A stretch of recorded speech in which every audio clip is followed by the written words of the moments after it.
In this lecture, I'll show you how to initialize and update the Metasploit framework. If you are using Kali Linux, and I advise you to use it, Metasploit is part of the operating system. We start it simply by executing msf console in a terminal. msf console is the most popular interface to the Metasploit framework. It provides an all-in-one centralized console and allows you efficient access to virtually all the options available in Metasploit. It has started successfully, but we notice a warning. No database support, no database YAML file.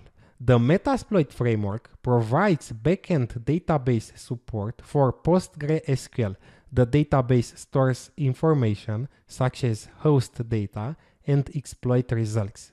You don't need a database to run Metasploit, but it's pretty useful if you want to store and view the data you've collected.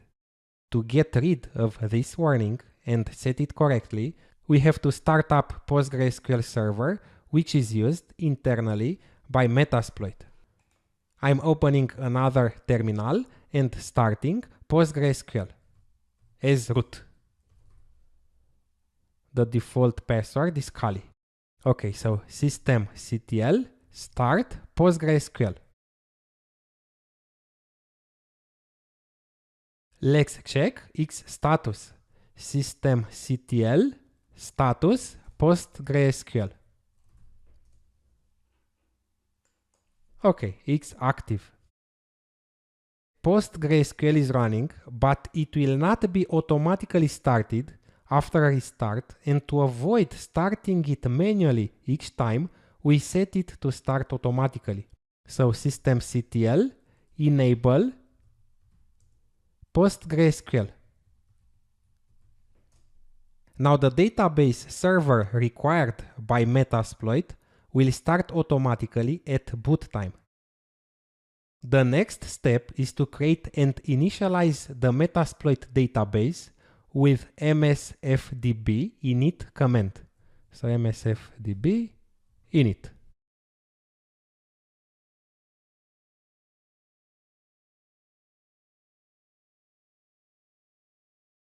The MSF database has been initialized successfully and we can start it again. I'm exiting Metasploit and starting it again.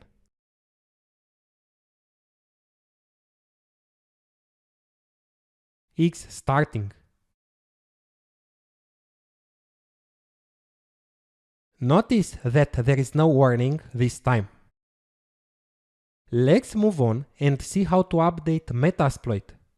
This is especially important because the Metasploit team is continuously releasing exploits for new vulnerabilities and improvements. You can see this is Metasploit console version 5.0.72 and there are 1962 exploits. Until recently, we could simply update Metasploit to the latest version by executing msf update. As you can see in this message, Metasploit now responds that when Metasploit is part of an operating system such as Kali, we need to use the apt package manager. So I'm exiting Metasploit. In order to update Metasploit, we need an internet connection.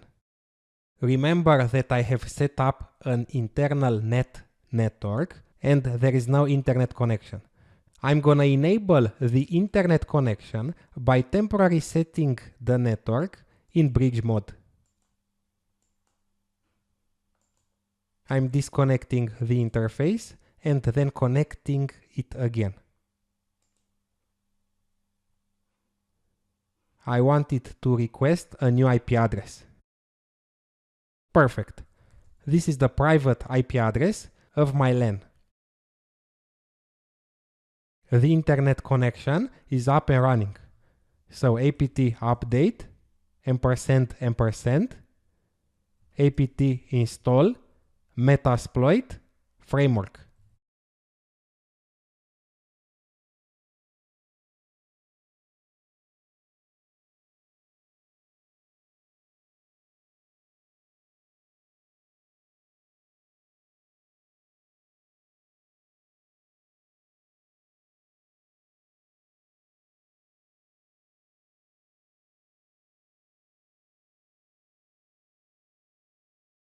When you execute apt install, it will install that package if it's not already installed, or upgrade the package if it's already installed.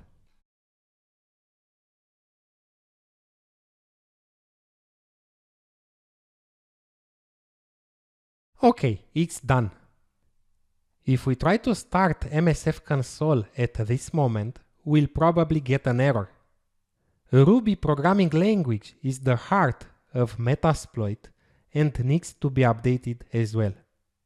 And I'm updating all Ruby gems, executing gem update ---- system.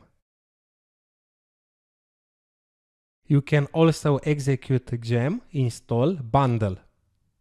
This command will install the bundle anyway.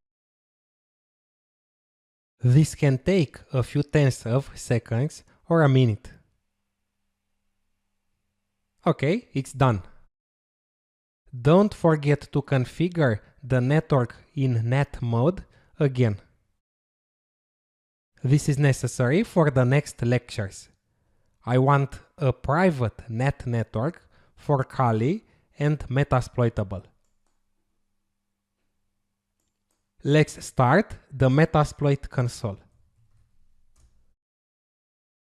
There will be no error and we'll see it's the latest version.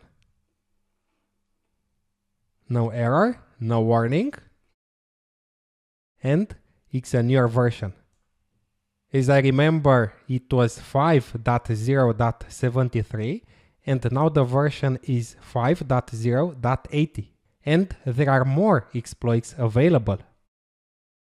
Note that not all Metasploit modules are included in Metasploit's update, only those developed and approved by Rapid7, the company that develops Metasploit.